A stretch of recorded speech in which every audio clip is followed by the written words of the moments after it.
¿por qué los bancos cobran un 130%, siendo que la mora es de solo un 7%? Y entonces ahí me pongo a buscar sobre Brasil, de no sé si bueno, en Brasil hay una locura que es que para tomar un préstamo personal, pues es un producto súper común y pagas un 130%.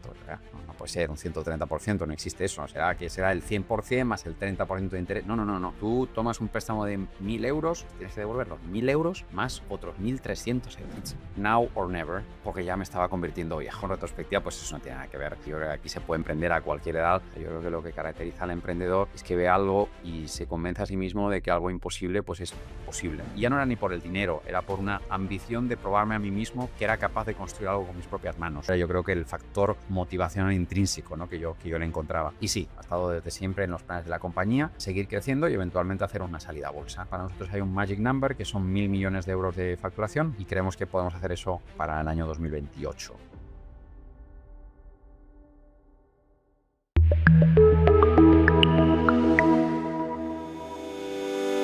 Hola Sergio, ¿qué tal? ¿Cómo estamos? Muy bien, encantado de estar por aquí contigo. Oye, pues un placer poder compartir contigo tu trayectoria profesional y aprendizajes. Este es un podcast financiero, pero creo que has montado un empresón como Creditas que va a ser de muchísimo interés para mis oyentes. Y aparte tienes un background, una buena base financiera, porque has trabajado previamente, creo que en entidades financieras muy relevantes. Así que nada, Sergio, empieza por comentarme un poco pues, cómo llegas al mundo financiero inicialmente y cómo de ahí vas a dar ese salto al emprendimiento. Muy bien, bueno, pues yo soy, presentándome así rápidamente, soy valenciano, nací en Sagunto, me mudo con mi familia a los 14 años a Barcelona y a los 18 me pongo a estudiar en ESADE. Yo durante toda la carrera pues me gustaba mucho marketing, pero me gustaban mucho los números también.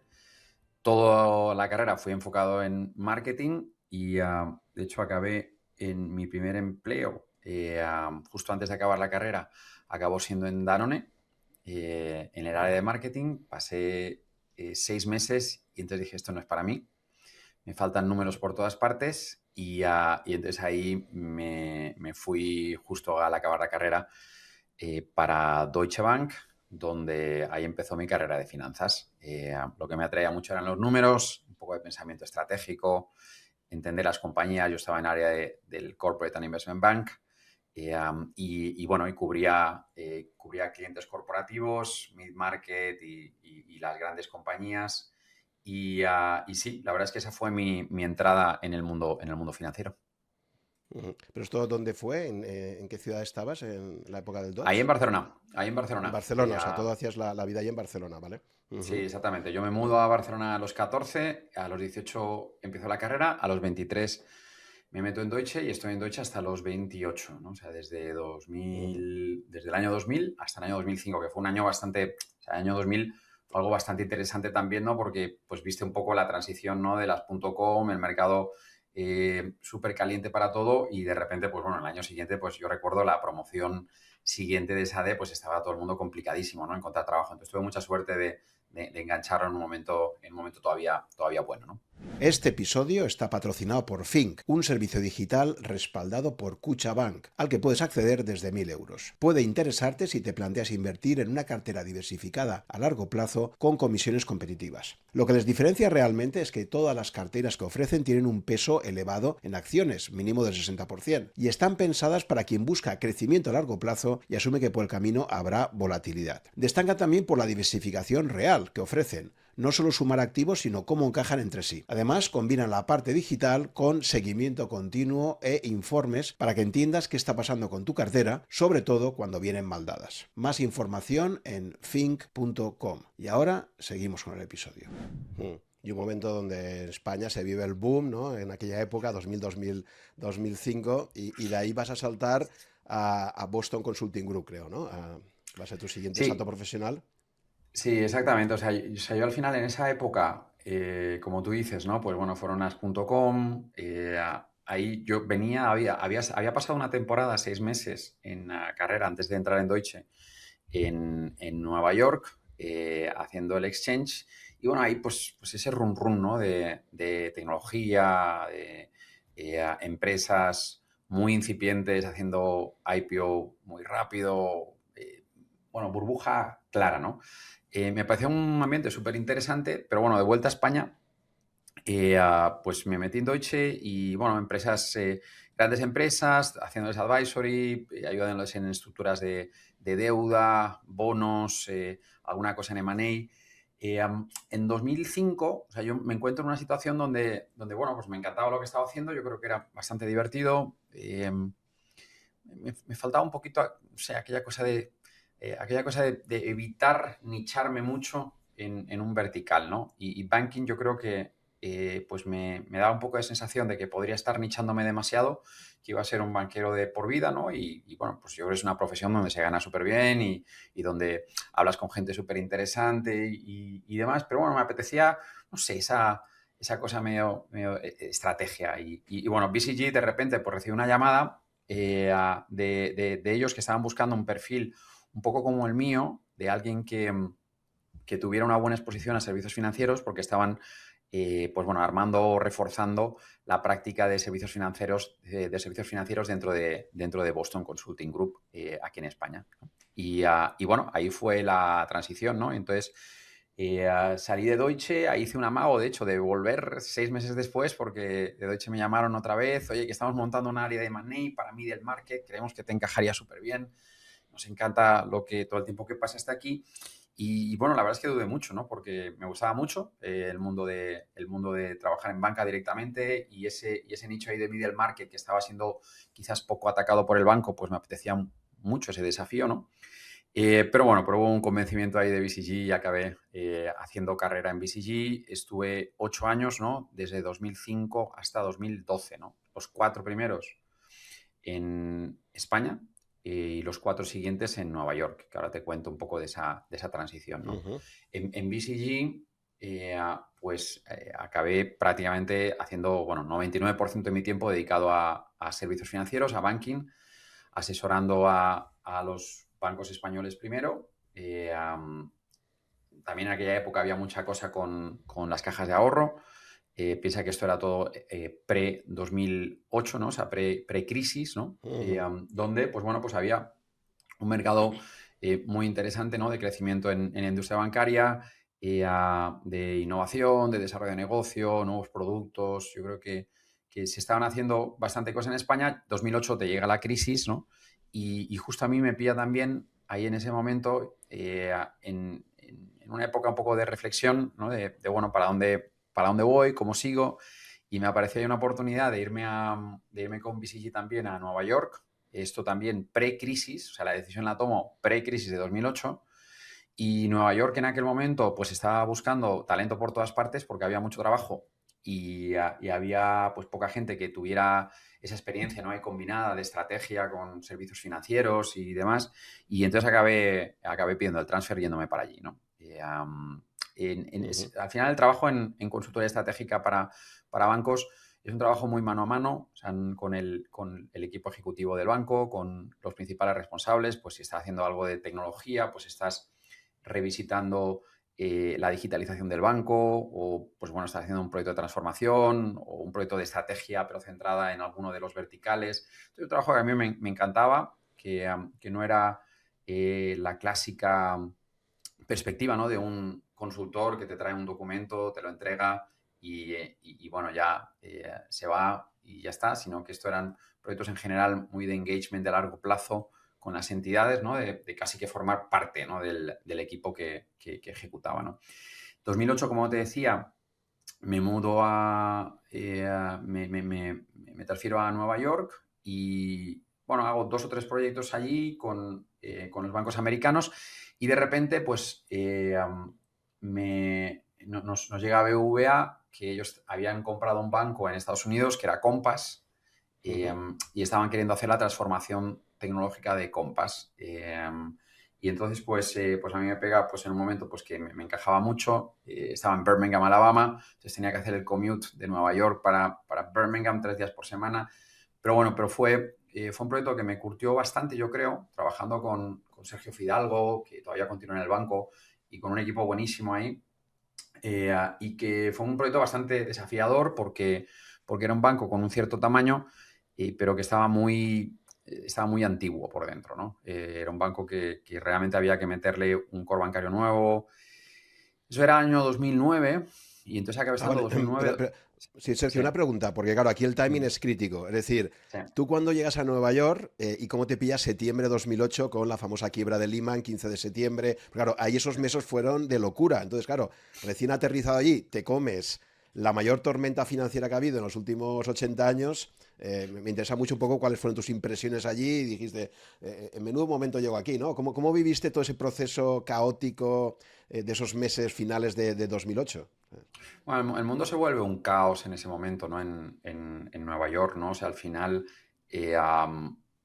yo al final me había transferido en un mundo, ¿no? Con mucho crecimiento, con muchas expectativas, con muchas cosas para hacer, con una industria bancaria que estaba en máximos históricos, los bancos muy de moda y entonces de repente te empiezan a quebrar. Eh, y, bueno, en esa época, pues yo creo que lo que había era mucha incertidumbre sobre dónde está el futuro y cómo el paradigma del modelo bancario, y especialmente el americano, ¿no? De agárrate depósitos de clientes en un lado, aplícalos en hipotecas, ahí coge las hipotecas, titulízalas las hipotecas para aumentar la rotación del balance y demás.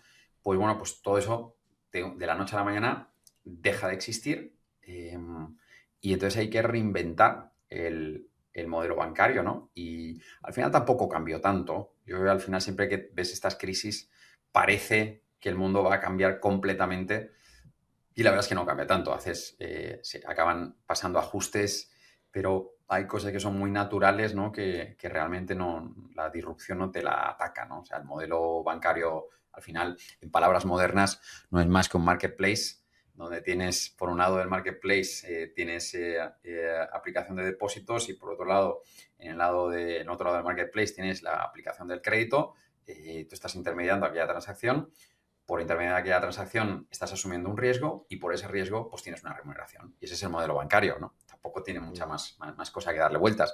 Pero sí que es verdad que en aquel momento pues se ponía muy en cuestión, ¿no? Esas cosas, ¿no? Si realmente iba a ser así, si no iba a ser así, si esto era un modelo sostenible, si todas las barbaridades que se habían hecho, si hacían que la rentabilidad de los bancos pues nunca más iba a ser lo que había sido. Y entonces sí, por lo menos fue esa época, ¿no? De mucha discusión, mucha incertidumbre, ¿no? Y claro, efectivamente, ¿no? De repente, aquello que era una demanda enorme de proyectos de bancos para crecimiento, pues primero hubo un primer momento se eliminó esa demanda, con lo cual, pues bueno, pues acabaste a veces trabajando en proyectos de adyacencia a servicios financieros, ¿no? No necesariamente el modelo bancario, porque los bancos estaban aquí como un poco en el rincón del ring.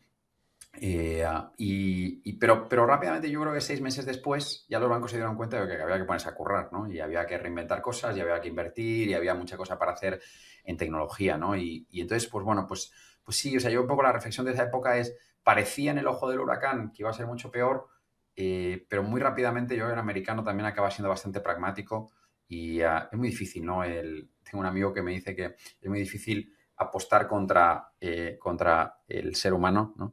Y la capacidad de reinvención. Y yo creo que eso todavía es más válido con el americano, que es un tío que se reinventa muy rápido y que se deja de filosofías y demás y se pone a trabajar para buscar el ángulo, ¿no? Pero bueno, sí que hay ese shock, ¿no? Ahí en eso, como te decía, ¿no? Volviendo a la historia, ¿no?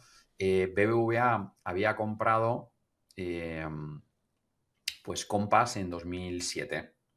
Claro, lo había comprado con emisión de papel propio y aplicándolo a múltiplos de la época, ¿no? De 2007, que era realmente múltiplos muy altos comparados con el año 2009. El año 2009, si lo piensas, yo creo que Citibank llegó a valer menos de 20 billions, ¿no? Y múltiplos irrisorios porque básicamente, o bueno, casi sin relevancia del múltiplo porque el banco pasó a perder dinero, ¿no? Con lo cual ahí, pues bueno, pues todo parecía una locura, no se sabía exactamente cuánto valían las cosas, ¿no?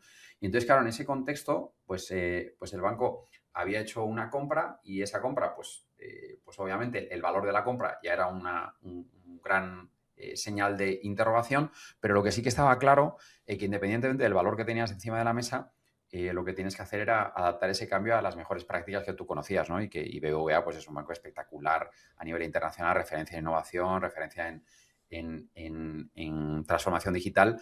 Y entonces ahí, pues bueno, pues entramos en ese proyecto que lo que tenía como objetivo es aplicar las mejores prácticas del banco desde el punto de vista de gestión de core bancario a un banco americano, un mercado donde eso no existe. O sea, los core bancarios en Estados Unidos pues son como juntas muchas pequeñas plataformas especialistas de tecnología que al final entregan el producto bancario, ¿no? O sea, el modelo bancario americano, a diferencia del europeo, nacieron no como bancos universales, sino como monoliners de diferentes verticales que poco a poco se fueron juntando. Y entonces eso se llegó a un paradigma bancario muy diferente del europeo, ¿no? Entonces un proyecto muy, muy complejo, ¿no? que yo creo que sentó un poco las bases de lo que fue la siguiente etapa en mi vida, ¿no? Porque en 2009, cuando empezamos ese proyecto, final de 2008, principios de 2009, pues si lo piensas, las prioridades al final estaban en digitalización del back office, en ese tipo de cosas, y el iPhone acababa de ser lanzado. Se había lanzado en, creo que fue octubre, noviembre de 2007, ¿no? La adopción del iPhone y del smartphone todavía estaba empezando. No se sabía exactamente qué es lo que iba a hacer. El App Store, pues estaban haciendo en ese momento. O sea, el modelo de... Porque primero lanzaste el iPhone, después lanzaste el App Store, ¿no? Y lo que cambió el mundo probablemente y toda la innovación que vino a continuación en la década de 2010 estuvo asociada a los apps, ¿no? Y entonces tú habías empezado un proyecto de transformación en la era pre-smartphone y ese proyecto al final se entregaba en 2012. Entonces, un poco la reflexión que acabamos haciendo es, ostras, el mercado bancario es tan complejo que el ritmo de entrega de la innovación se da con la pared de que el mundo está cambiando de una forma muy rápida, ¿no? Y al final esa visión antigua, ¿no? Donde podías sentarte, definir estrategia, preparar un proyecto, planearlo, ejecutarlo, testearlo y finalmente ya deployarlo al cliente final, pues estaba en entredicho, ¿no? En un mundo tan cambiante, ¿no? 2012 ya el iPhone estaba en la calle, ¿no? Estaba ya en el... Y entonces ahí, claro, o sea, dices, ostras, estoy entregando un proyecto basadas en premisas de 2008, siendo que el mundo en 2012 ha cambiado completamente y te lo has perdido, ¿no? Y entonces ahí yo tenía tengo un amigo que es Pau Sabrià, también un emprendedor español, que también había estado en BCG, que también se fue a Nueva York, pero que cuando acabó Columbia en Nueva York decidió que no quería volver a BCG conmigo, que yo le decía, oye, vente a BCG ahora que estás acabando de tal y quédate aquí en Nueva York. Y entonces me llama y dice, no, que no vuelvo a BCG, que voy a montar una startup. Y una startup, ¿eso qué es? Corría el año 2010, ¿no? Corría el año 2010. Y una startup, ¿eso qué es? Y entonces, pues bueno, pues acabó siendo mi primera inversión en un activo ilíquido.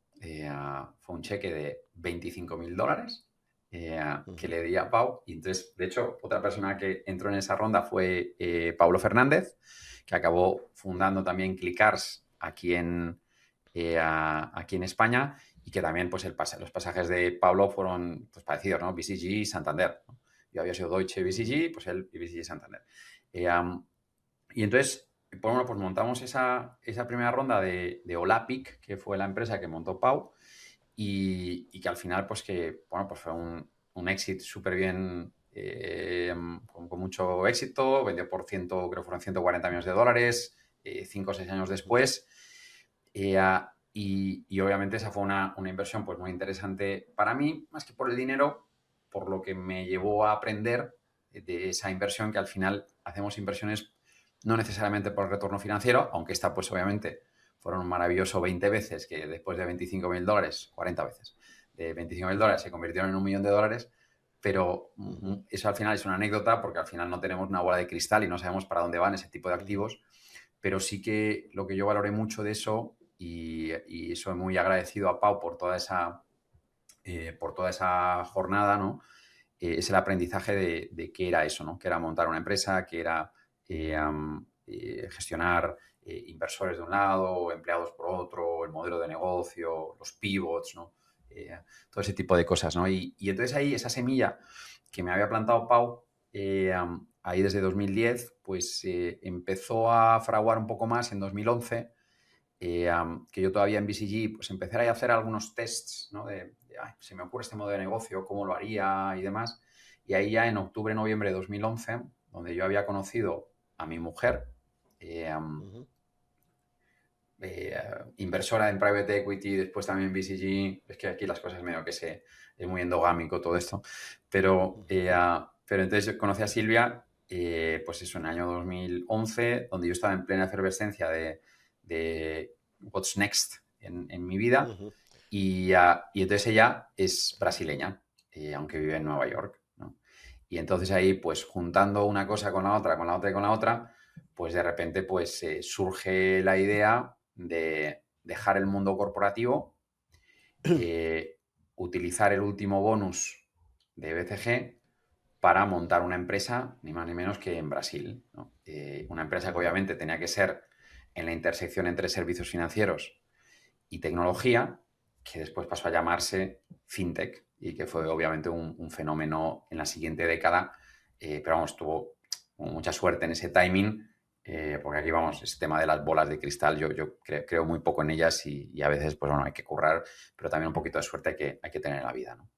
Ese cambio es brutal, o sea, ¿cómo valoras, has visto en retrospectiva, llevabas ya 11 años, ¿no? En el mundo corporate, gran empresa, buenos salarios, seguridad laboral. ¿Qué es lo que te lleva? ¿Qué crees que te hace clic a ti de repente para decir, oye, quiero pivotar mi vida hacia un proyecto completamente distinto, ¿no? Porque es pasar del mundo corporativo absolutamente tranquilo, seguro, dentro de lo que cabe, a lanzarte a emprender y encima en un país como Brasil que no conocías de nada, ¿no?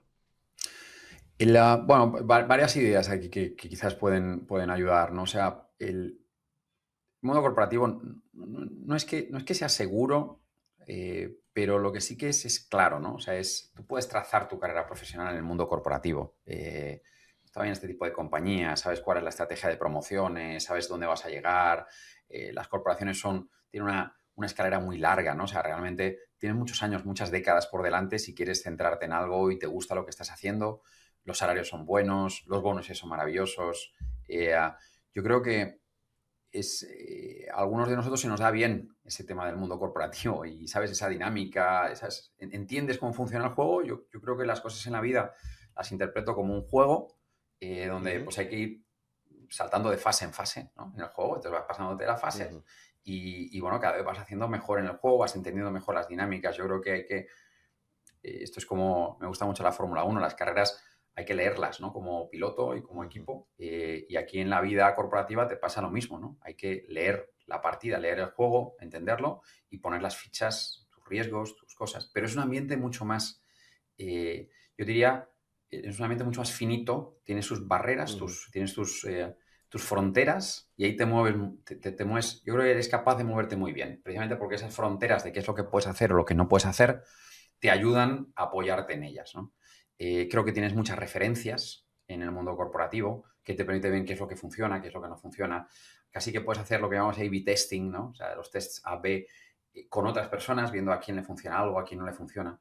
Eso es un ambiente extremadamente rico, de mucho aprendizaje y confortable al mismo tiempo, ¿no? Y como tú decías, se gana muy bien. Y al final, el riesgo-retorno del ambiente corporativo yo creo que es imbatible.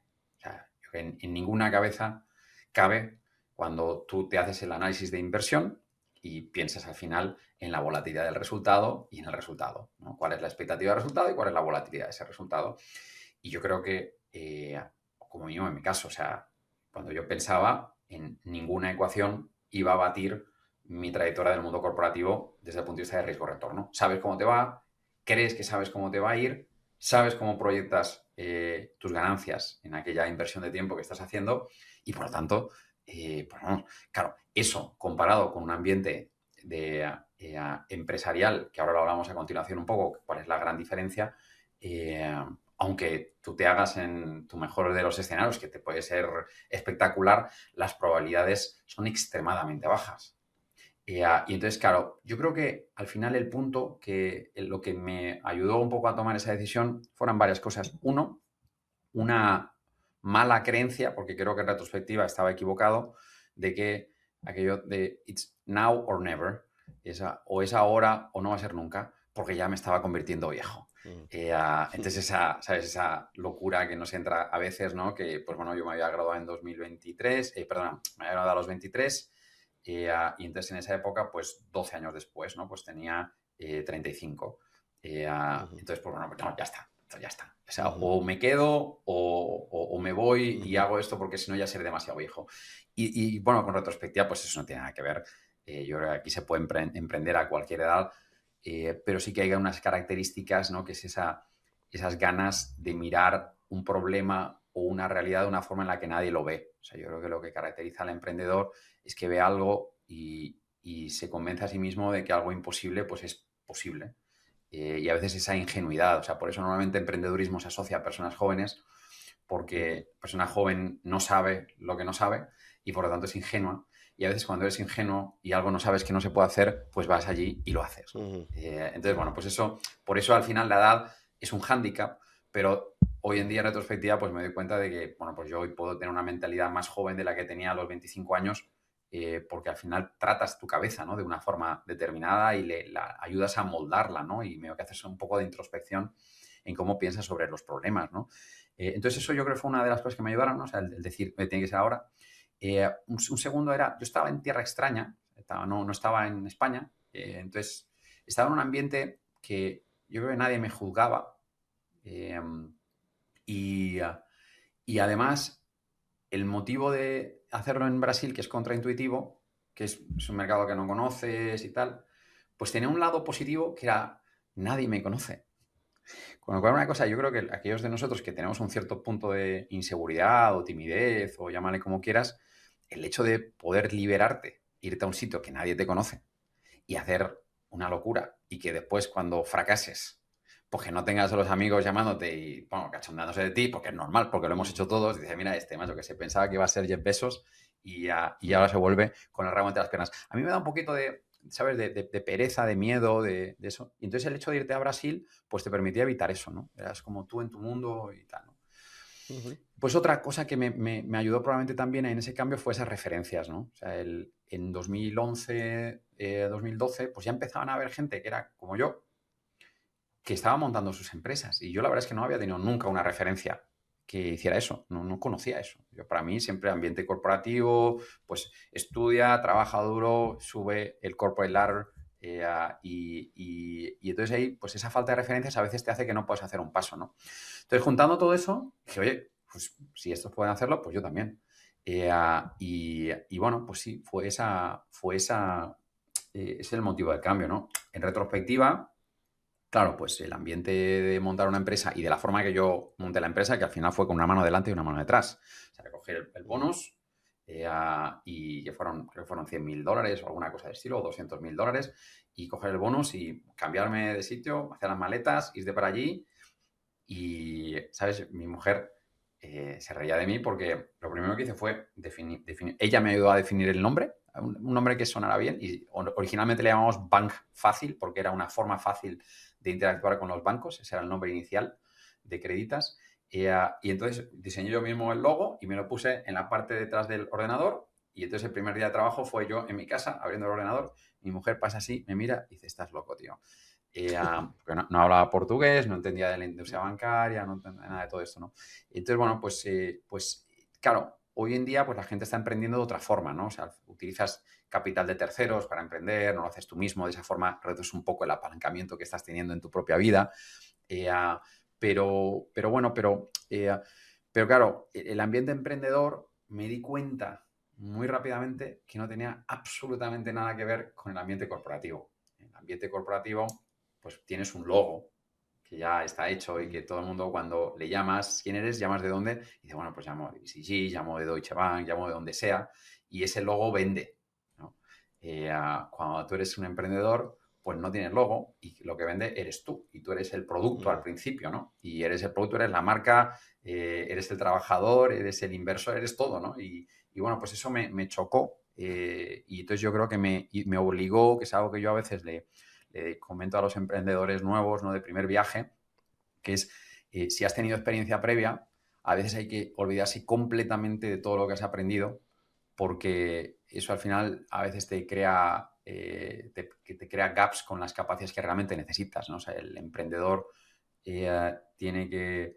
es más importante que compre un café de buena calidad para que el equipo esté confortable que no que defina una estrategia espectacular y que quede en un PowerPoint increíble, ¿no? Es mucho más importante que piense en qué es lo que va a pasar mañana con una acción que va a tomar, ¿no? O sea, con una decisión que toma, que puede ser una decisión más banal, pero es más importante eso que no que haga un modelo de proyecciones financieras impoluta para los próximos 7 años, que no, o sea, lo único que sabes es que no se va a cumplir, ¿no? Entonces hay como cambios de paradigma, especialmente para aquellos como yo, que veníamos de un mundo con mucha experiencia, muy técnico, muy detallista, muy de atención a los detalles, y que ahí realmente te tenías que olvidar de todo eso y abrazar una volatilidad que no era conocida, ¿no? Otra cosa que me llama la atención en este caso es que esa necesidad de mercado, esa oportunidad, surge, creo que a través de lo que te comenta tu mujer, ¿no? Pero porque típicamente siempre se da este consejo de, oye, si montas una empresa, montarás sobre un pain, sobre un problema que haya, que tú has vivido en primera persona. Por ejemplo, nuestro común conocido también, montó Flywire, ¿no? Creo que se llama. Iker Y Malkaide. exacto, Iker. Iker, pues eso, él vivió lo que es hacer una transferencia para hacer un MBA en Estados Unidos y dijo, esto es carísimo, esto es una Sí. locura, voy a montar algo para resolver este problema. Y en general, pues muchísimos proyectos se suelen montar con esto. Tú en tu caso, claro, creo que descubres esa oportunidad por lo que te cuentan que pasa en Brasil, pero tú no es algo que has experimentado en primera persona, ¿no? O sea, digamos. Sí. Sí, no, nada, a ver, o sea, yo creo que al final, de hecho, el tema de Brasil vino por una serie de coincidencias. Una era Silvia, pero también otra era, ¿sabes? Nos pusimos con Pau Sabrea, que nos fuimos a pasar el fin de semana de Thanksgiving de 2011 a casa de sus tíos. Recuerdo que estábamos ahí y yo estaba diciendo, oye, Pau, que quiero emprender y tal. Y bueno, o sea, abriste Google y empezamos ahí a buscar qué tipo de problema atacar. Y encontramos una empresa, de hecho, esto es curioso, ¿no? Pero bueno, estamos buscando ahí como referencias de gente que había montado empresas y que en servicios financieros y que las habían vendido, porque esto era una gran duda para mí. Pero hay gente que innova en servicios financieros y que monta una empresa y que tiene éxito. Entonces, bueno, buscaba referentes en eso, ¿no? Que no fuera el banco, ¿no? Y entonces había habido una empresa que se llamaba, ¿cómo se llama esto? Que había sido vendido para Bankrate, que es un marketplace de servicios financieros en Estados Unidos, y bueno, lo había vendido por 15 millones de euros, ¿no? Y entonces digo, bueno, pues, ostras, ¿y esto qué era? Y entonces era, pues de hecho, era un marketplace de servicios financieros que creaba contenido, atraía una audiencia. Esto era el FinTech 1.0, ¿no? Que era un canal simplemente de distribución de productos financieros. Y entonces ahí, pues dentro de la conversación con Pau, pues yo digo, pero bueno, pero esto ya está creado aquí en Estados Unidos, esto no tal. Oye, y en Brasil, esto no será. Y entonces ahí me pongo a buscar sobre Brasil, hablo con Silvia, y dice, no, sí, bueno, en Brasil hay una locura que es que tú para tomar un préstamo personal, pues es un producto súper común y pagas un 130%. Yo, no puede ser un 130%, no existe eso. Será el 100% más el 30% de interés. No. El 130% de interés. Pero vamos a ver. Tú tomas un préstamo de 1.000 euros y después tienes que devolver ¿cuánto? ¿No? Pues tienes que devolver los 1.000 euros más otros 1.300 euros. No puede ser esto, ¿no? Y entonces ahí, en un año, ¿no?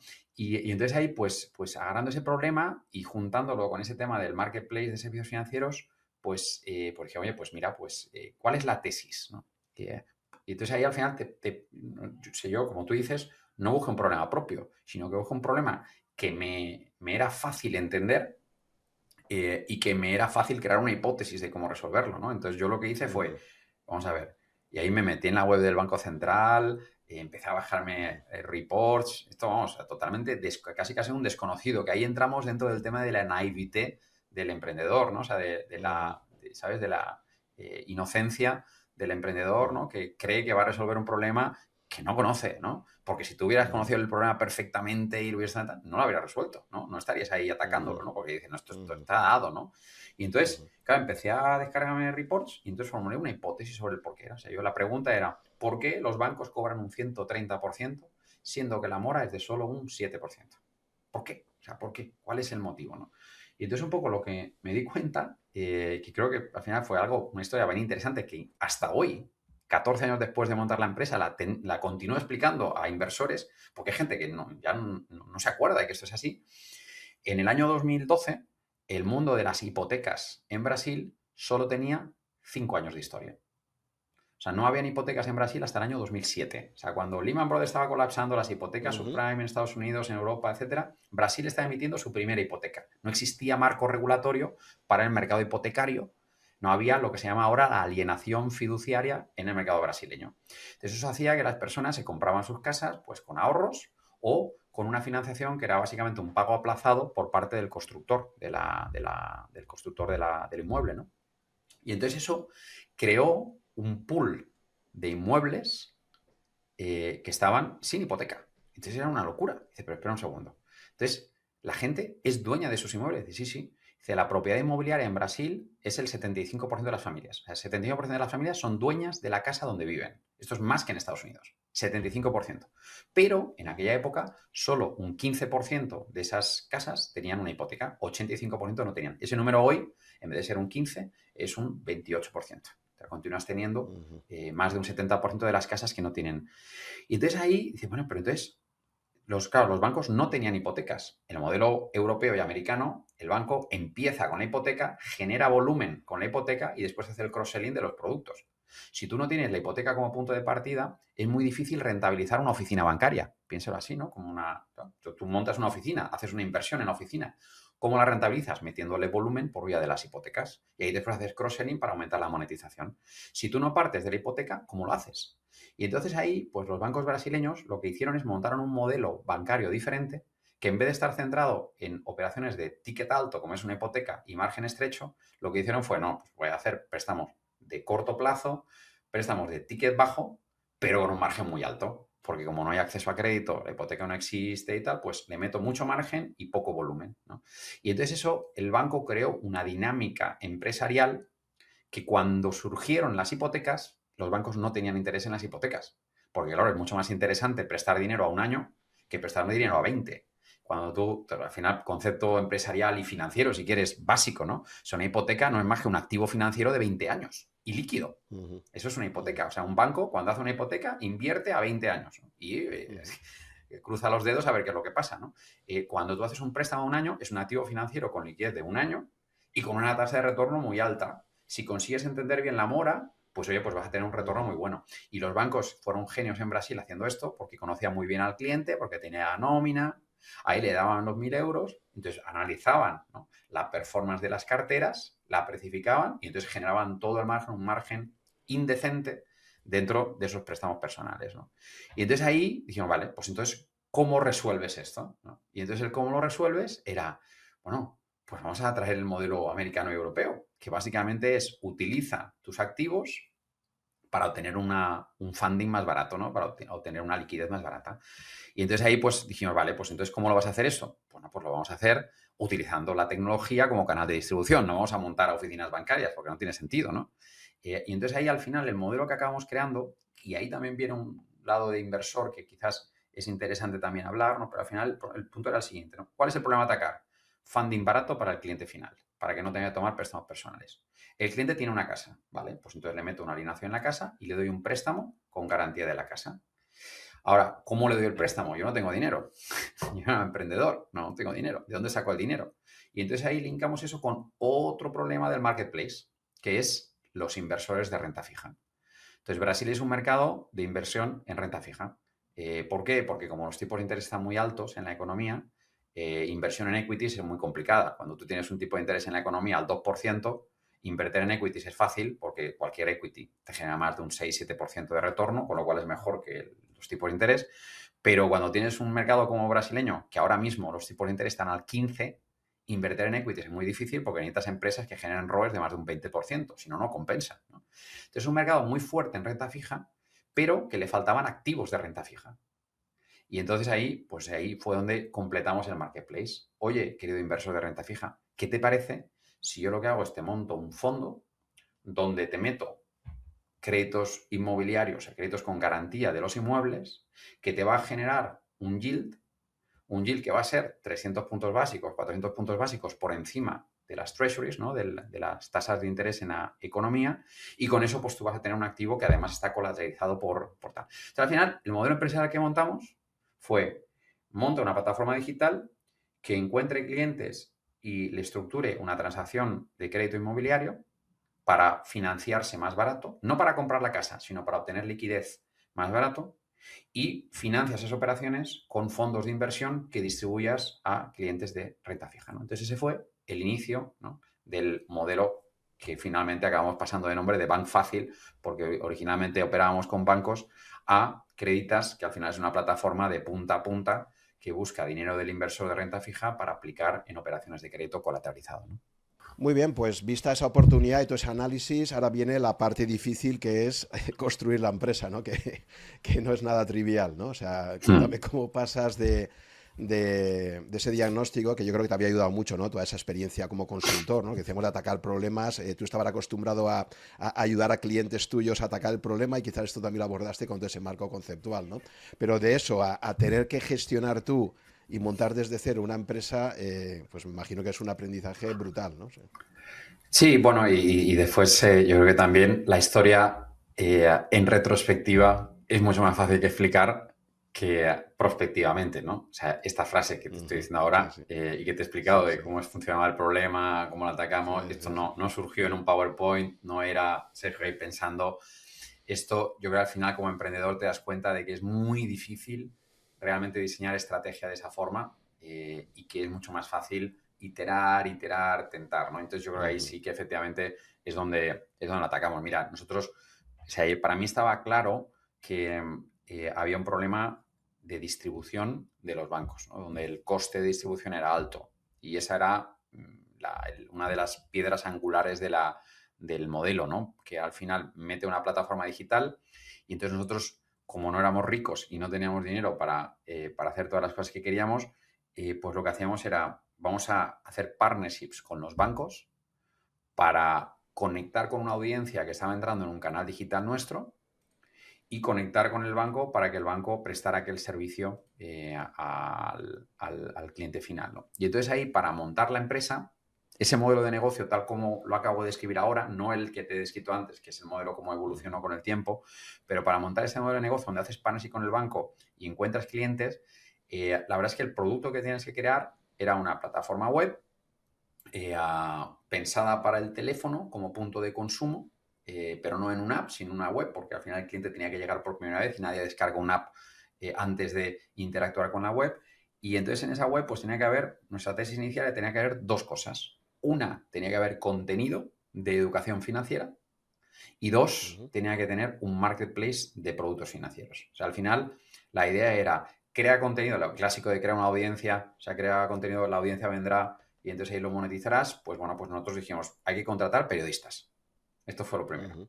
Entonces, nosotros, las primeras 4 contrataciones fueron 2 periodistas y dos desarrolladores, dos ingenieros.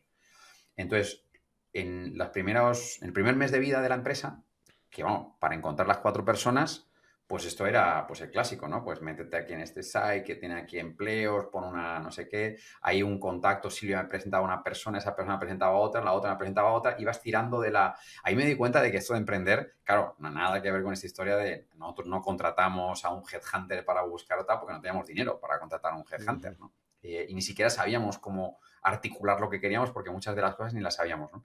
Entonces ahí conseguí encontrar finalmente pues 2 programadores y 2 periodistas. La primera oficina, que fue en el día 15, después de yo llegar a Sao Paulo, día 15, después de llegar a Sao Paulo, primer día de la empresa, pues nos metimos esas 4 personas y era una oficina de 5 metros cuadrados, donde habían 4 mesas y 4 sillas tocadas contra la pared. Y entonces yo trabajé durante el primer mes, trabajé en el suelo, con el ordenador allí. En cuanto a los 2 periodistas escribían contenidos editoriales sobre finanzas, yo, con mi portugués inexistente, revisaba los textos. Y los 2 programadores estaban programando pues, el site inicial de Creditas. Primer release, un mes después, fue una página de contenido editorial. El segundo release, mes 2, fue un comparador de precios de tarjetas de crédito. El tercer mes de la empresa fue la entrega de un simulador de préstamos personales. Esa fue las 3 primeras entregas. Entonces, todo esto aquí, no hay revenue, no hay partners, o sea, solo hay un poco una idea, ¿no? De tengo que crear contenido. Los periodistas de repente empezaron a hacer benchmarks sobre las tarjetas de crédito. Yo les expliqué cómo se hacía el benchmark de las tarjetas de crédito, cómo tenías que llamar al banco, preguntar esto, coger la fotito de la tarjeta de crédito, buscar las características principales. Y entonces al mismo tiempo pues tenía que gestionar a los programadores que tenían que estar haciendo el coding del site, estar definiendo la arquitectura, el design, ¿no? Todo ese tipo de cosas.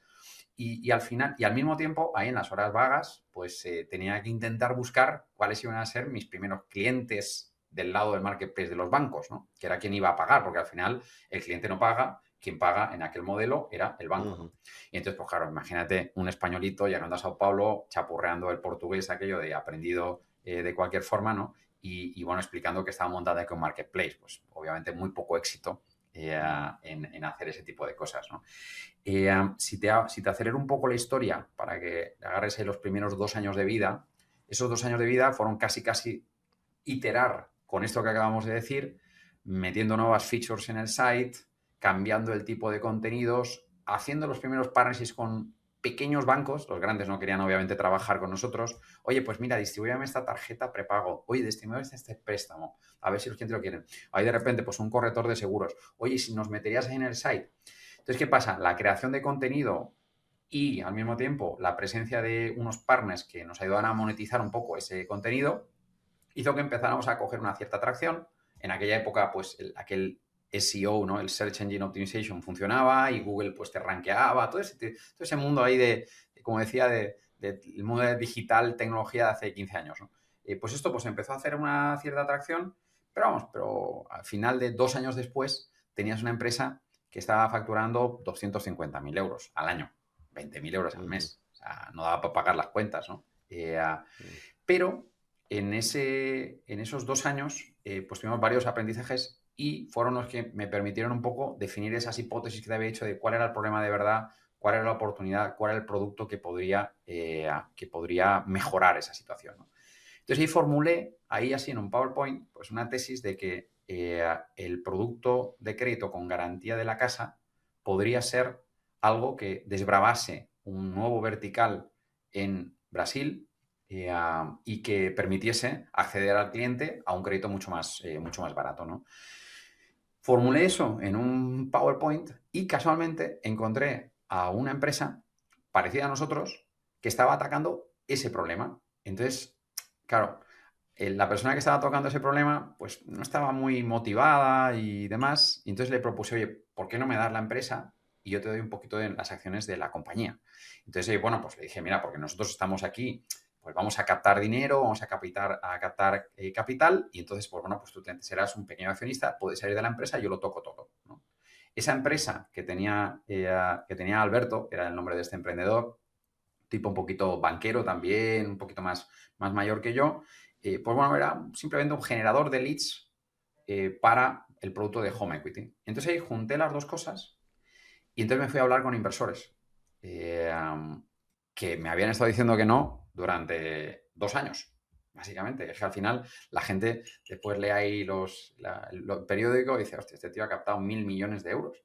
Y dice, ya, pero es que durante los 2 primeros años tuve como 130 reuniones y fueron 130 nos. Lo que estás haciendo no tiene sentido, no va a funcionar, no, todo este tipo de cosas, ¿no? O sea, creo que el emprendedor tiene que estar confortable con el no, porque si no va a tener un problema. Porque esto no es como aparece en el periódico. El periódico es lo que pasa después, pero lo que pasa durante todo ese periodo hay que estar acostumbrado a ello.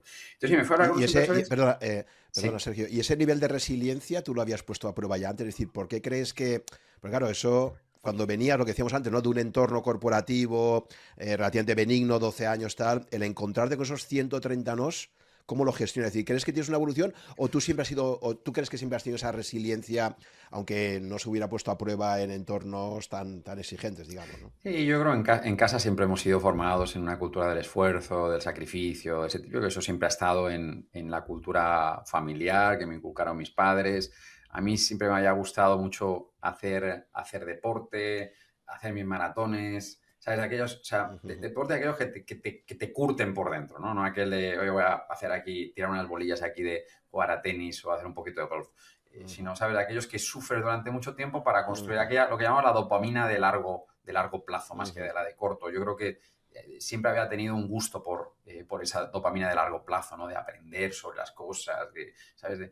Y sí, y probablemente se juntó con que, sí, pero vamos, pero nada que ver con lo que realmente me encontré. O sea, esto era, vamos, una guerra nuclear, todos los días, todo funcionando mal. O sea, todos los días todo funcionando mal, ¿no? Y claro, es un ambiente muy diferente al que estás acostumbrado, ¿no? Y encima Y yo creo la que sí, integración, te vas curtiendo. ¿cómo te integraste, perdón, cómo te integraste en Sao Paulo, otra cultura, tal? Sí. No sé también a nivel de calles, si es una ciudad relativamente segura o no, vienes de un entorno, digamos, más, no sé, o sea, como la adaptación a esa cultural también para ti fue un choque, te integraste bien, porque si se te junta todo, es como estoy aquí en territorio hostil, Sí, encima me están diciendo 130 nos, o sea, es todo sí. bastante adverso, ¿no? Sí, mira, no sé, o sea, yo creo que, a ver, no dormí muy bien en aquella fase. En aquellos primeros 2 años yo creo que fueron un test de resiliencia.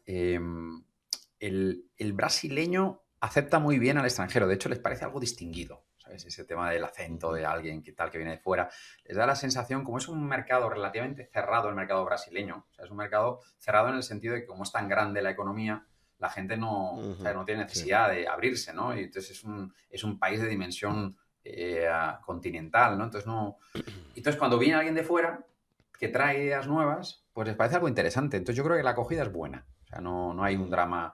Brasil no es tan diferente culturalmente a España, ¿no? Obviamente, es que hay muchas ujú, Españas, ¿no? Igual que hay muchos Brasiles, ¿no? O sea, probablemente ujú, es mucho más parecido Sao Paulo con Madrid que Madrid con Sagunto, de donde yo soy, ujú, o Sao Paulo con Ceará, que es un estado del nordeste.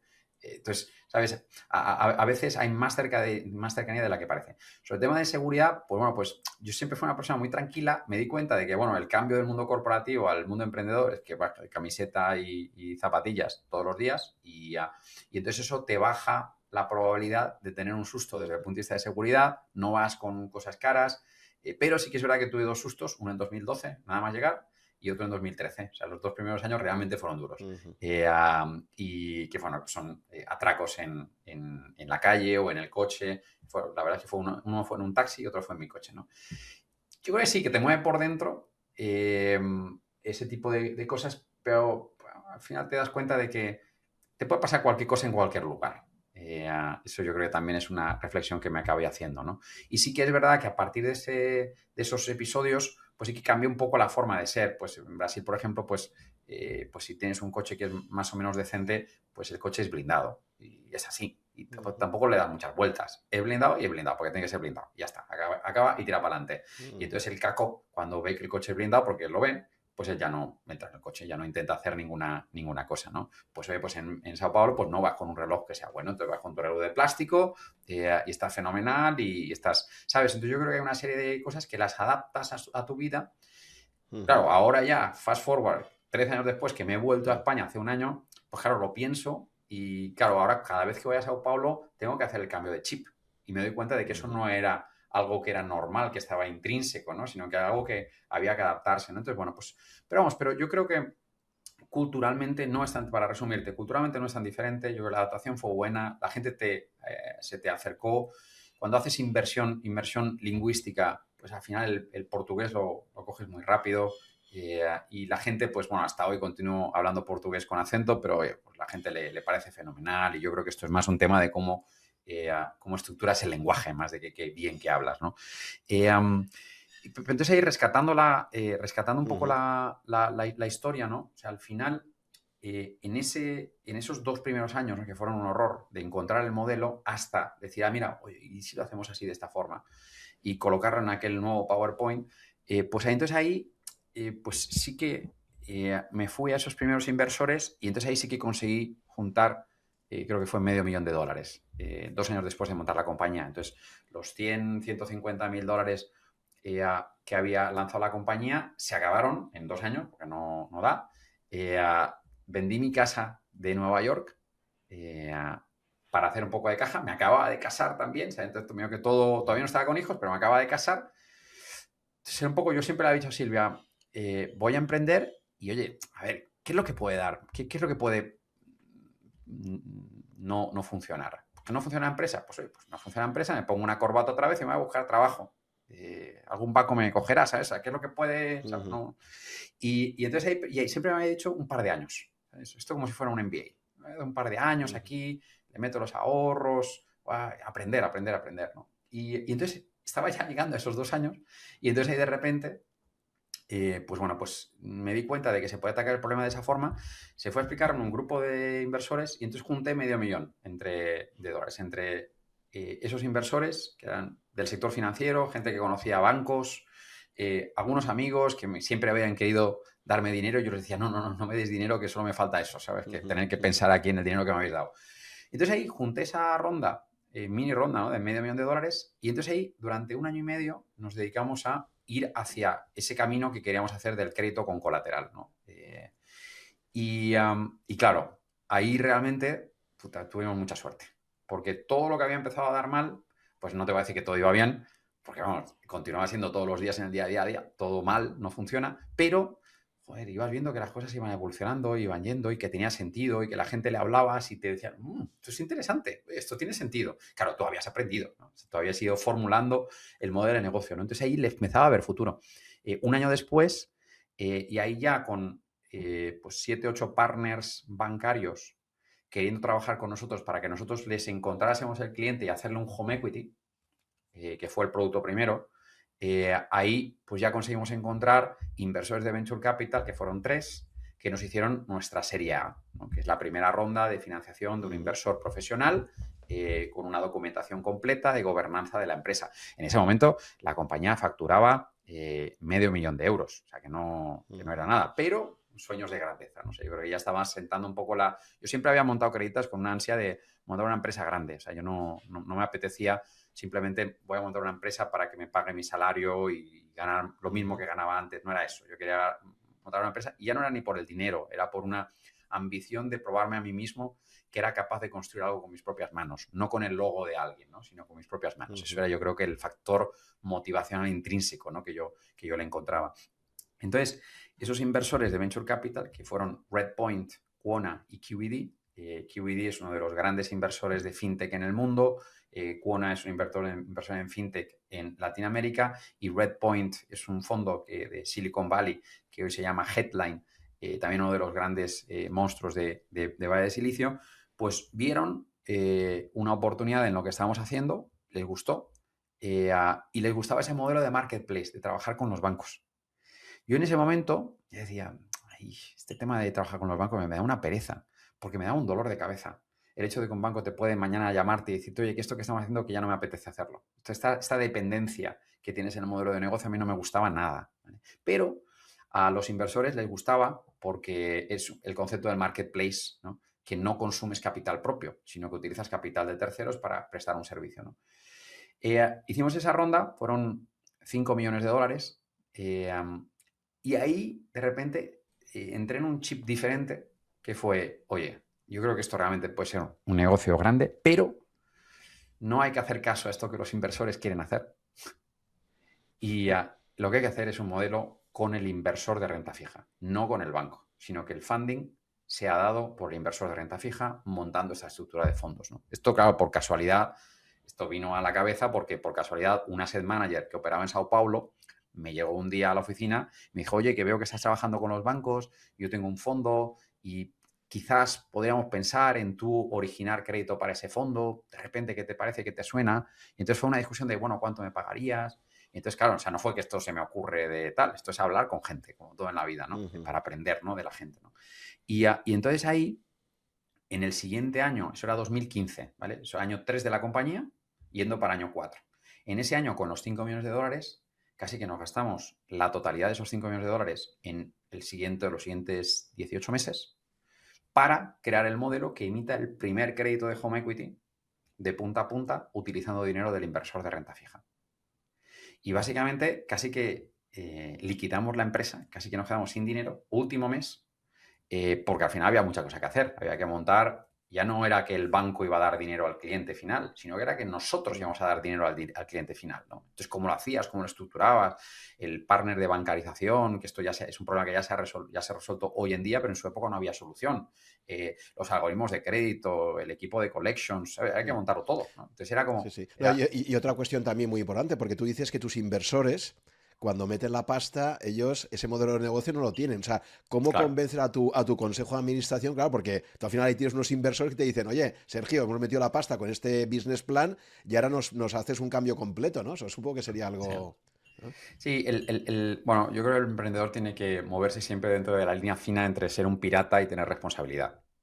Porque si solo tenemos responsabilidad, el tema no sale. Y yo eso también lo hablo mucho con los emprendedores que ayudo y que invierto hoy en día. Y, y siempre les digo, oye, escúchame, pero después no me hagas caso, ¿sabes? Porque al final eres tú quien no sabes, quien no tienes dentro. O sea, yo como inversor, tío, o sea, no, este tema de ser inversor es una posición muy, muy, muy, muy fácil, porque al final deployas el capital y te vas para casa. O sea, olvídate de querer tener injerencia en la empresa, olvídate de darle mucho consejo a la empresa porque tú no lo sabes. El inversor no tiene ni idea, tiene una visión estratégica de tal, pero vamos, esto nadie lo sabe, esa es la realidad, ¿no? Y entonces ahí, claro, esa línea fina, ¿cómo la gestioné?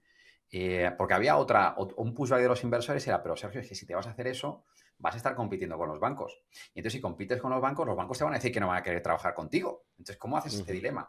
Y dice, bueno, dejadme aquí que voy a hacerlo así, como en lo bajini, deja que ruede ahí un poquito y tal, porque esto me genera unas sinergias y tal, y después ya vemos, y después ya decidimos, ¿no? Si el modelo no funciona, lo hago por lo bajini y entonces después lo quitamos y ya está, ¿no? Y claro, el día que originamos aquel primer crédito, a un crédito le sacamos 4 veces más haciendo ese modelo que lo que le hacíamos con el banco.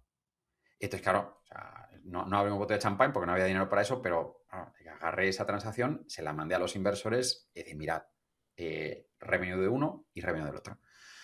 Pero no me quedé ahí, les dije, punto y coma, les dije, pero espérate, porque esto es originar para un fondo y el fondo me estaba pagando una comisión. Pero ¿y si somos nosotros mismos el fondo? ¿Y si somos nosotros mismos quien gestionamos eso, no? Y entonces ahí pues les expliqué que si le ganabas un 4% a la transacción trabajando para un banco, pasabas a ganarle 10% trabajando para un inversor, si tú te apropiabas de la cadena de valor completa, le pasabas a ganar un 40%. Entonces, fíjate cómo el modelo de negocio te cambia 4, 10, 40, ¿no? Entonces, claro, en sí, cuando yo les acabé enseñando eso, dije, espera, que esto toma otra dimensión, ¿no?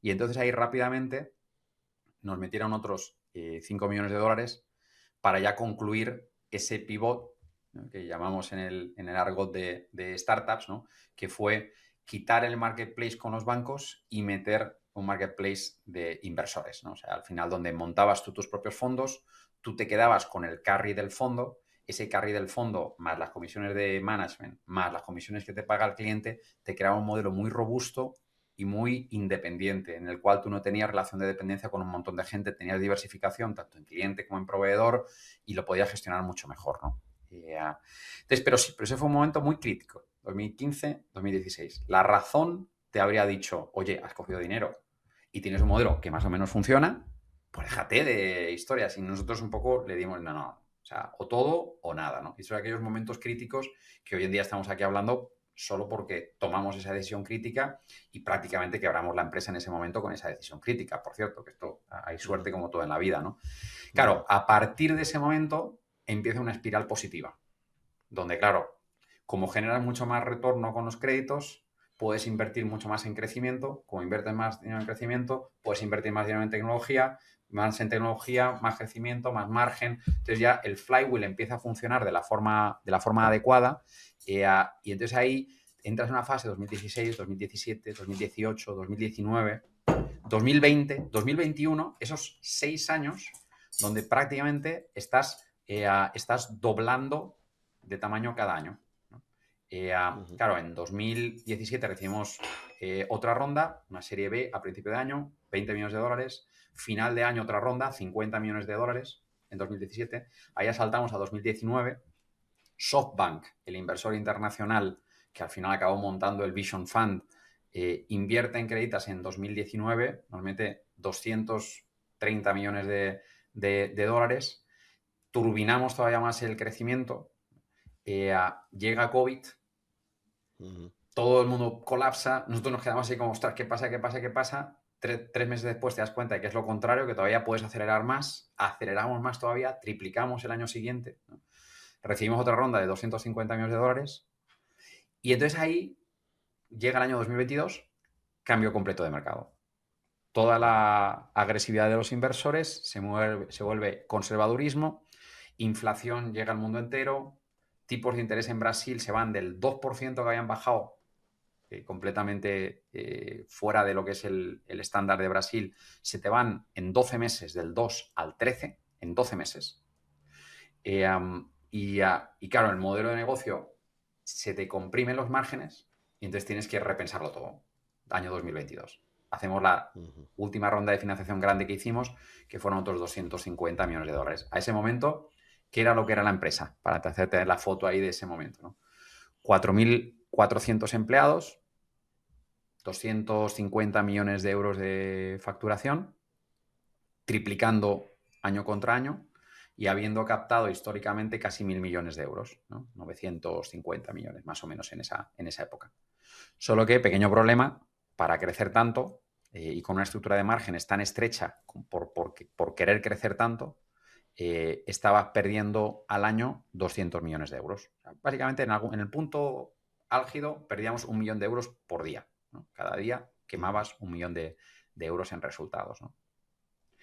Y eso te abre una nueva fase de la compañía, que es la transformación en un modelo rentable, ¿no? Es ajustarte a un nuevo contexto de mercado, que al final el emprendedor tiene que entender su negocio, su producto y después cómo el mercado te hace. El mercado a veces te lanza una oportunidad y tú tomas la decisión, ¿la cojo o no la cojo? ¿No? Nosotros la cogimos, con eso conseguimos pasar, pues 6-7 años de una empresa que facturaba $500,000 a una empresa que facturaba 250 y entonces ahí dices, no, pero es que ahora tengo que hacerla rentable. Entonces nosotros trazamos un plan para colocar la empresa en rentabilidad, o sea, de perder 200 millones de euros a colocarla en rentabilidad en 18 meses. Y claro, lo que pasaba es que eso no podía hacerse solo con reducción de costes. Tenía que hacerse con crecimiento y expansión de márgenes. Entonces trazamos ese plan y entonces pues nos atrasamos 4 o 5 meses, tratamos 4 o 5 meses más de lo que teníamos en el plan, pero al final pues lo conseguimos y básicamente a final de 23, principios de 24, teníamos una empresa que facturaba 300 millones de euros, ya con un crecimiento menor, porque era obligatorio que creciese un poquito menos para conseguir ser más eficiente, pero ya rentable. Al final habías tocado el 0,0 y eras autosustentable. Podías tú empezar a crecer con tus propios pies, ¿no? Y ahí fue una estrategia muy de precios, márgenes, prestar atención al cash flow, a cuando yo colocaba el dinero, cuando yo recibía el dinero. Y después también de automatización de procesos que teníamos en la compañía, ¿no? O sea, cogiste y dijiste, bueno, hacer lo que llamamos el blitzscaling de la organización es, oye, hay una oportunidad enorme, aprovéchalo, crece muy rápido, aunque el barco, pues es un barco que no está preparado para ir tan rápido, entonces está cayéndose las cosas, está todo un caos, ¿no? Pero había que abrazar ese caos y aprovechar esa oportunidad. Esa época, 22-23, fue lo contrario. Arregla la casa por dentro, automatiza procesos y con eso pasaste de 250 de facturación con 4.400 personas a 300 de facturación y 2.000 personas. Poco a poco podías automatizar y simplemente la gente, pues, tú tienes el turnover normal, no tenías que hacer un gran despido o alguna cosa así, sino que la gente pues iba charneando, ¿no? La gente, y tú no ibas reemplazando a la persona, sino que le ibas reemplazando con tecnología, automatizando el proceso, metiendo. Eso con Pero eso te aún así, llega. pasar de 4.400 a 2.000, Sí. ahí hubo, o sea, gente que se fue o hubo que hacer mucho despido, me imagino también, ¿no? No, la verdad es que no, porque, o sea, nosotros habíamos abierto un vertical, o sea, lo que el modelo que te había dicho antes, ¿no? De hacer home equity, nosotros lo expandimos a hacer otros 3 productos, ¿no? Además de home equity, hacemos el auto equity, que es lo mismo, pero con tu coche. O sea, utilizamos tu coche, le colocamos una garantía y te entregamos liquidez, ¿no? Lo hicimos con la nómina. Le hacemos un partnership con tu empresa nos paga directamente tu nómina y te entregamos liquidez, ¿no? Hacemos lo mismo con la financiación del coche. Y después hacemos lo mismo, hicimos un modelo de marketplace de coches, donde con el modelo de Clicars, por ejemplo, aquí en España, ¿no? Y entonces ese vertical, por ejemplo, de la compraventa de coches, sí que la matamos en ese proceso. Entonces ahí, por ejemplo, habían 200 personas y entonces eso sí que hicimos un despido de esas 200 personas, más que nada por modelo de negocio, no quisimos continuar con ese vertical. El resto no, o sea, en el resto del negocio, para nosotros era importante que las personas se quedasen porque al final ellas tenían que entregar ese aumento de márgenes, ¿no? O sea, aunque la empresa pasó de 250 millones de facturación a 300, los márgenes pasaron de 20 millones a 100. O sea, quintuplicaste márgenes en el mismo tiempo, ¿no? Entonces eso para nosotros era importante, ¿no? Y ahí poco a poco la gente, el turnover que hay en tecnología en general es alto. O sea, tú tienes un turnover de 3% al mes. Si tú no repones ese 3%, básicamente en 12 meses te has cargado un 50%. 40. Esto eran 24 meses o 18 meses, con lo cual poco a poco iba siendo medio que... Y claro, no podías no contratar, porque hay posiciones que la persona se iba y tenías que reemplazarla, ¿no? Entonces ibas medio que jugando con eso, ¿no? Entonces para nosotros incluso modelamos el hecho de hacer una reducción de empleos, pero la verdad es que no sabíamos dónde iba a venir esa reducción de empleos. No sabíamos si iba a ser en un área o era en otra, porque teníamos todavía que trabajar en la automatización. Vale, entonces ahí de 24 para hoy, ¿no? ¿Cómo fue evolucionando la compañía, ¿no? Entramos en un mundo en el cual ya la compañía era una compañía pues normal, en el sentido de una compañía que genera sus cash flows y que los cash flows tiene que tomar la decisión de qué hacer con ese dinero. Si lo retorna para los inversores o si lo reinvierte en la compañía, ¿no? Entonces nosotros al final lo que nos dábamos cuenta es de que el mercado era infinito delante de nosotros. Teníamos una compañía que yo aquí en Argot, aquí con algunos de los emprendedores, yo decía, tenía una pyme, tío. O sea, si los bancos tienen empresas que facturan 30.000 millones y yo estaba con una de 300 millones, yo era 1% del banco. Entonces, por lo tanto, me quedan muchas cosas para hacer todavía, ¿no? Entonces, con lo cual yo quiero crecer, ¿no? Y entonces, por lo tanto, todo dinero que entraba era dinero que invertíamos en crecimiento. La inversión en crecimiento en servicios financieros es un gasto. O sea, tú no capitalizas la inversión en crecimiento porque estás gastándote en adquirir clientes. Pero en cuanto tú lo entiendas, que tú estás gastando en algo que después te va a generar cash flows a futuro, tienes que controlarlo eso, ¿no? Y entonces ahí pasamos a tener una fase 24, 25 y ahora en 26, donde lo que hicimos fue reacelerar el crecimiento rentable con tu propio cash flow, ¿no? Y entonces ahí pasamos progresivamente a crecer lo que estamos creciendo ahora, que es 25% año contra año. Entonces, hoy en día, ¿qué tenemos, no? Y ahora es donde también las nuevas tendencias con IA nos está permitiendo acelerar la automatización. Estamos ahora ya con 1.750 personas, pero con 500 millones de facturación. O sea, te has puesto en una espiral de crecimiento cada vez más eficiente, más productivo, donde cada vez eres un poquito más rentable en las economies del producto, con lo cual te permite crecer un poquito más. Nos da la sensación de que el modelo en los próximos 2 años puede pasar a crecerte 50% año contra año si los tipos de interés nos bajan un poco y nos ayudan en la generación de demanda, y que ahí ese capital, el mejor sitio donde lo podemos colocar es reinvertirlo en crecimiento. ¿Por qué? Porque ataca un mercado que es 100 veces mayor que yo. Entonces es un poco la dinámica donde estamos hoy, ¿no?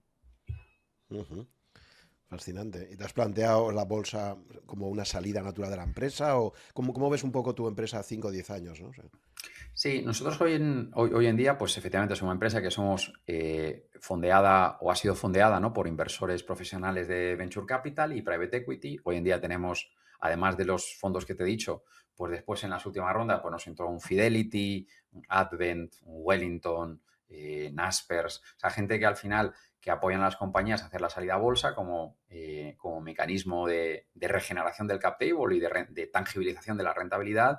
Y sí, ha estado desde siempre en los planes de la compañía seguir creciendo y eventualmente hacer una salida a bolsa. Nosotros nos hemos puesto como objetivo para hacer salida a bolsa que es una empresa con un tamaño razonable. Para nosotros hay un magic number que son 1.000 millones de euros de facturación, 1.000 millones de dólares de facturación, y creemos que podemos hacer eso para el año 2028. Creemos que es el año en que llegaremos a 1.000 millones de dólares de facturación, con lo cual para nosotros rango de IPO podría ser desde finales de 27 hasta a mediados de 29. En ese rango pues podríamos... ¿Por qué hacer IPO? Yo creo que es la clásica pregunta, que hay algunos emprendedores que han hecho IPO y dicen, ¿estás seguro que quieres hacer IPO? Porque una cosa es tocar una empresa privada, otra es una compañía pública. El IPO para nosotros nos ayuda en un par de cosas. Primero, en regenerar el cap table, dar liquidez a los inversores de activos y líquidos que al final tienen sus fondos cerrados, ¿no?, que tienen que devolver capital a los inversores, y eso ayuda a dar esa liquidez. Pero después también nosotros, en la parte de funding de los préstamos que emitimos los fondos de renta fija, te dan varias ventajas tener una empresa pública, una empresa más transparente. Nosotros hoy lo que tenemos, por ejemplo, son bonos que son tradeados en la bolsa. De hecho, aquí en Europa, en Estocolmo, el Nasdaq Estocolmo, nosotros tenemos 3 bonos emitidos, ¿no? Entonces ahí pues tenemos que divulgar todas las informaciones, son bonos que cotizan, etcétera. Pero el equity te da un pasito adicional. El lado negativo, pues, es que tienes que estar reportando a mercado cada 3 meses, que a veces tienes que tomar decisiones de para dónde vas en la compañía que no necesariamente el inversor está de acuerdo, por lo tanto tu acción te puede ser penalizada eventualmente. Tú tienes que tener como emprendedor y como CEO una visión de largo plazo, en cuanto un inversor está teniendo una visión muchas veces de corto plazo, ¿no? Le preocupa la publicación de los resultados trimestrales, ¿no? Entonces, bueno, yo creo que siempre hay pros y contras. En general, nosotros nos inclinamos a los pros de una salida a bolsa, ¿no? Vale, Sergio, ya para finalizar, Sergio, persona física, ahora me has dicho que te has vuelto a Madrid, o sea que vives en España, ¿no? Que ya no estás, o sea, ¿cómo es gestionar una empresa Sí. desde aquí, desde el otro lado del charco, digamos? Y cuéntame también un poco rápidamente, así, a nivel de tu cartera personal de inversiones, cómo tienes un poco estructuradas tus inversiones, ¿no? Muy bien. Creditas se fue a modelo de trabajo remoto en COVID, en marzo de 2020, y nunca más volvimos. Yo pensaba que eso era absolutamente imposible. Yo, tío, siempre en la mentalidad clásica, ¿no? De montar una empresa, estar todos cerca, crear la serendipity entre los equipos.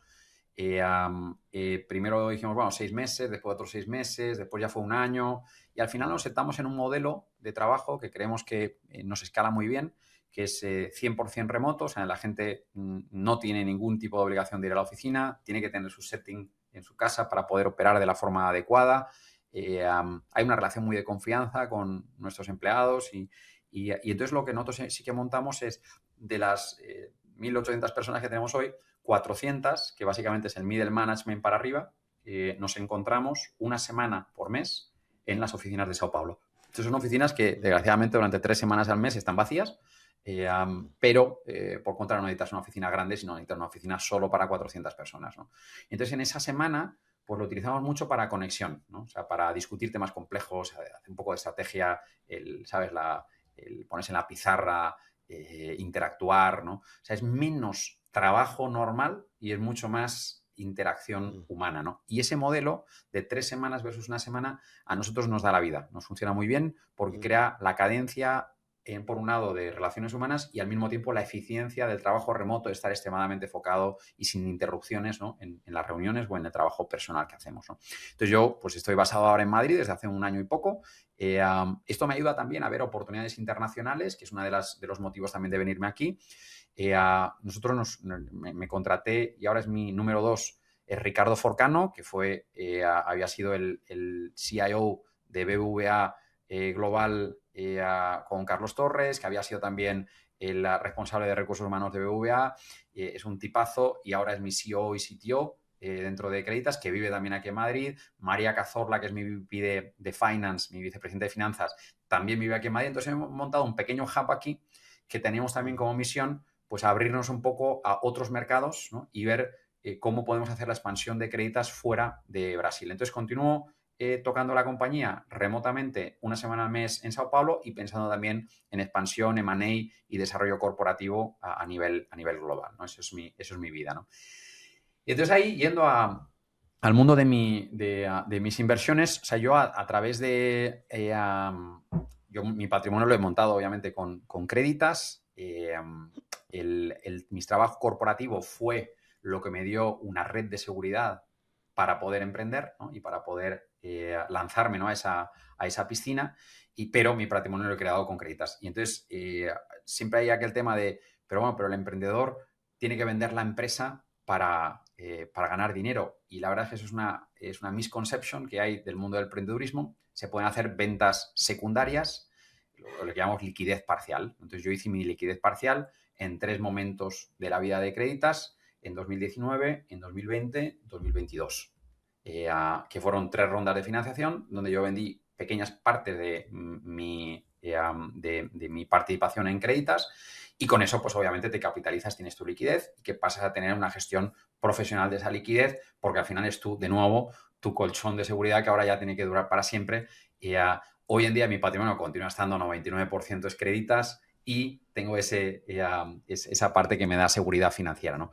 ¿Cómo tengo estructurado mi patrimonio? Que al final, obviamente, el patrimonio de una persona depende mucho de cuál es el valor, pero en mi caso yo tengo un 25% en activos y líquidos, que es bastante, dado que tengo Creditas como activo y líquido también, ¿no? O sea, toda mi participación en Creditas continúa siendo un activo y líquido hasta que sea la IPO, ¿no?